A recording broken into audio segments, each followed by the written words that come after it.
हे जिमुतवाहन भगवान, आपसे हाथ जोड़कर प्रार्थना है कि इस कथा को जो भी भक्तगण सुन रहे हैं उनके संतान की आयु लंबी हो, उनके संतान तेजस्वी हो और निरोग और स्वस्थ रहें।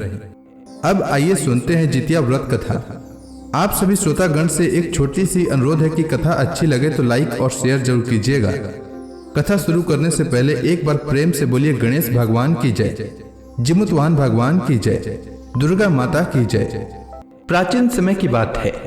नैमिषारण्य के निवासी ऋषियों ने संसार के कल्याणार्थ सूत जी से पूछा, हे सूत जी, कराल कली काल में लोगों के बालक किस तरह दीर्घ आयु होंगे, सो कहिए। सूत जी बोले, जब द्वापर का अंत और कलयुग का आरंभ हुआ था, उसी समय बहुत सी शोकाकुल स्त्रियों ने आपस में सलाह की कि क्या इस कली में माता के जीवित रहते पुत्र मर जाएंगे। जब वे आपस में कुछ निर्णय नहीं कर सकी, तब गौतम जी के पास पूछने के लिए गई। जब उनके पास पहुंची तो उस समय गौतम जी आनंद के साथ बैठे थे। उनके सामने जाकर उन्होंने मस्तक झुकाकर प्रणाम किया। तदंतर स्त्रियों ने पूछा, हे प्रभु, इस कलयुग में लोगों के पुत्र किस तरह जीवित रहेंगे, इसके लिए कोई व्रत या तप हो तो कृपा करके बताइए। इस तरह उनकी बात सुनकर गौतम जी बोले, आपसे मैं वही बात कहूंगा जो मैंने पहले से सुन रखा हूं।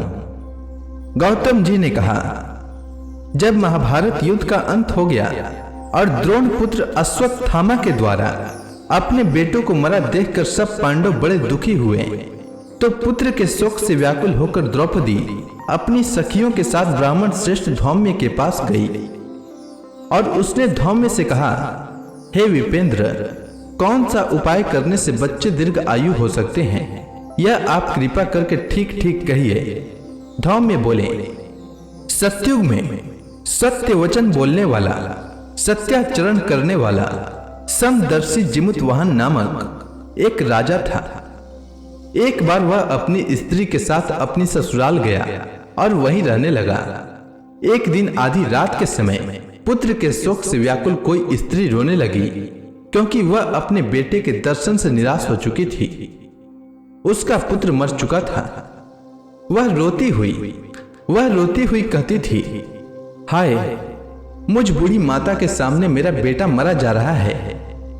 उसका रुदन सुनकर राजा जिमुतवाहन का तो मानो हृदय विदीर्ण हो गया। वह तत्काल उस स्त्री के पास गया और पूछा, तुम्हारा बेटा कैसे मरा है।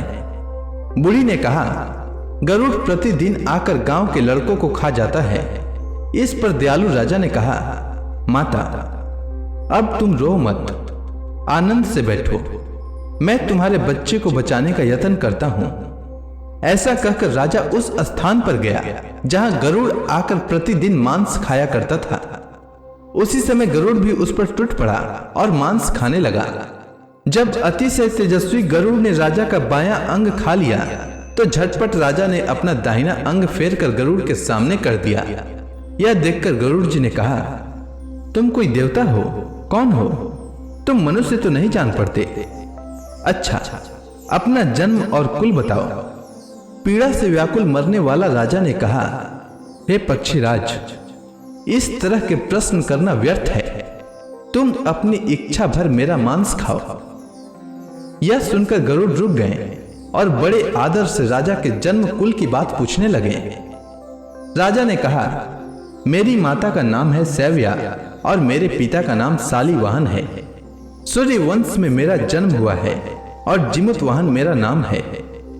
राजा की दयालुता देखकर गरुड़ ने कहा, हे महाभाग, तुम्हारे मन में जो अभिलाषा हो वह मांगो। राजा ने कहा, हे पक्षीराज, यदि आप मुझे वर दे रहे हैं तो वर दीजिए कि आपने अब तक जिन प्राणियों को खाया है वे सब जीवित हो जाएं। हे स्वामी, अब से आप यहां बालकों को न खाएं और कोई ऐसा उपाय करें कि जहां जो उत्पन्न हो वे लोग बहुत दिनों तक जीवित रहें। धौम्य ने कहा कि पक्षीराज गरुड़ राजा को वरदान देकर स्वयं अमृत के लिए नागलोक चले गए। वहां से अमृत लाकर उन्होंने उन मरे मनुष्यों की हड्डियों पर बरसाया। ऐसा करने से सब लोग जीवित हो गए जिनको कि पहले गरुड़ ने खाया था। राजा के त्याग और गरुड़ की कृपा से वहां वालों को बहुत कष्ट दूर हो गया। उस समय राजा के शरीर की शोभा दोगुनी हो गई थी। राजा की दयालुता देखकर गरुड़ ने फिर कहा, मैं संसार के कल्याणार्थ एक और वरदान दूंगा। आज आश्विन कृष्ण सप्तमी से रहित शुभ अष्टमी तिथि है। आज ही तुमने यहाँ की प्रजा को जीवन दान दिया है। हे वत्स, अब से यह दिन ब्रह्म भाव हो गया है, जो मूर्ति भेद से विविध नामों से विख्यात है। वही त्रिलोकी से पूजित दुर्गा अमृत प्राप्त करने के अर्थ में जीवित पुत्रिका कहलाई है। सो इस तिथि को जो स्त्रियां उस जीवित पुत्रिका की और कुश की आकृति बनाकर तुम्हारी पूजा करेंगी, तो दिनों दिन उनका सौभाग्य बढ़ेगा और वंश की भी बढ़ती होती रहेगी। हे महाभाग, इस विषय में विचार करने की भी आवश्यकता नहीं है। हे राजन, सप्तमी से रहित और उद्या तिथि की अष्टमी को व्रत करें, यानी सप्तमी विध अष्टमी जिस दिन हो उस दिन व्रत न कर शुद्ध अष्टमी को व्रत करें और नवमी में पारण करें। यदि इस पर ध्यान न दिया गया तो फल नष्ट हो जाएगा और सौभाग्य तो अवश्य नष्ट हो ही जाएगा। जिमुतवाहन को इस तरह वरदान देकर गरुड़ वैकुंठ धाम को चले गए और राजा भी अपनी पत्नी के साथ अपने नगर को वापस चले आए। धौम्य द्रौपदी से कहते हैं, हे देवी, मैंने यह अतिशय दुर्लभ व्रत तुमको बताया है। इस व्रत को करने से बच्चे दीर्घ आयु होते हैं। हे देवी, तुम भी पूर्वोक्त विधि से यह व्रत और दुर्गा जी का पूजन करो तो तुम्हें अभिलाषित फल प्राप्त होगा। मुनिराज धौम्य की बात सुनकर द्रौपदी के हृदय में एक प्रकार का कौतूहल उत्पन्न हुआ और पूर्ववासिनी स्त्रियों को बुलाकर उनके साथ यह उत्तम व्रत किया। गौतम ने कहा, यह व्रत और इसके प्रभाव को किसी एक चिल्ही ने सुन लिया और अपनी सखी सियारिन को बतलाया।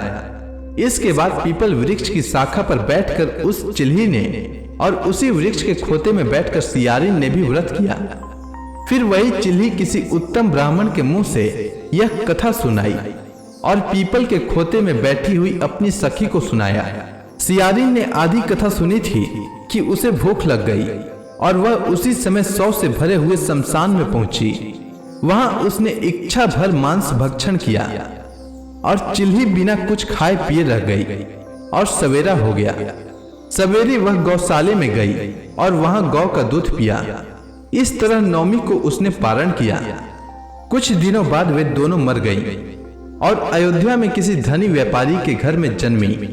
संयोग से उन दोनों का जन्म एक ही घर में हुआ, जिसमें सियारिन ज्येष्ठ हुई और चिल्ही छोटी हुई। वे दोनों सभी शुभ लक्षणों से युक्त थीं। इसलिए बड़ी लड़की काशीराज के और छोटी उनके मंत्री के साथ ब्याही गई। पूर्व जन्म के कर्म फल से वह मृगनयनी रानी हुई। जिस किसी भी संतान को उत्पन्न करती वह मर जाती थी और पूर्व जन्म की बातों को स्मरण करने वाली मंत्री की पत्नी ने अष्टवसुओं के सदृश तेजस्वी 8 बेटे उत्पन्न किए और सभी जीवित रह गए।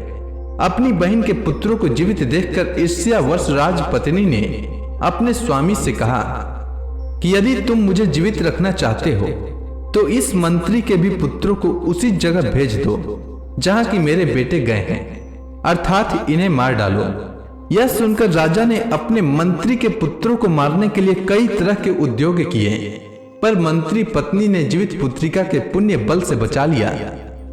एक दिन राजा ने अपने आदमियों से उन पुत्रों का सिर कटवाकर पिटारी में रखवाया और वह पिटारी उनकी माता के पास भेज दिया।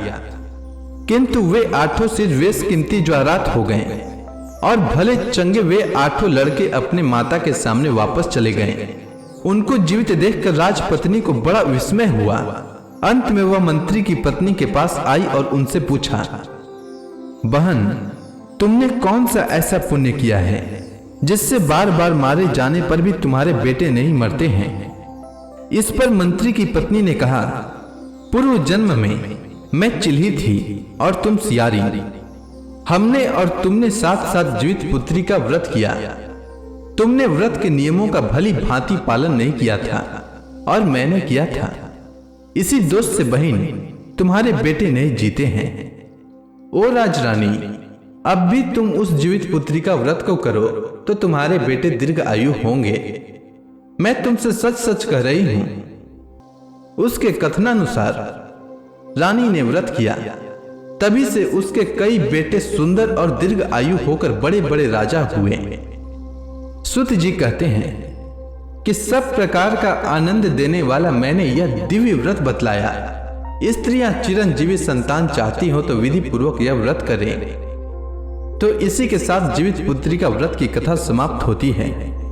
तो प्रेम से बोलिए श्री कृष्ण भगवान की जय, चिमुत वाहन भगवान की जय, दुर्गा माता की जय।